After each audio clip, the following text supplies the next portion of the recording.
I don't care what preacher, I don't care what medicine man, shaman, we're humans.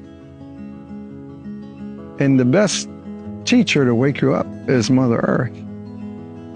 The best teacher is the water, the trees, the wind.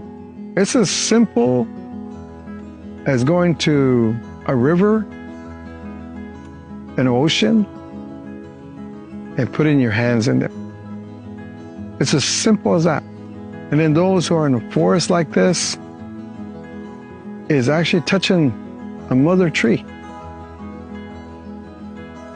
And what happens inside you, it triggers. It triggers the spiritual awakening that has been covered, has been fought to be taken out of you. Because once you turn up the volume, and from what colonization has done, then you hear. And you hear the spirits. Don't forget that, because it was everywhere. Not just here among Native people. It was everywhere.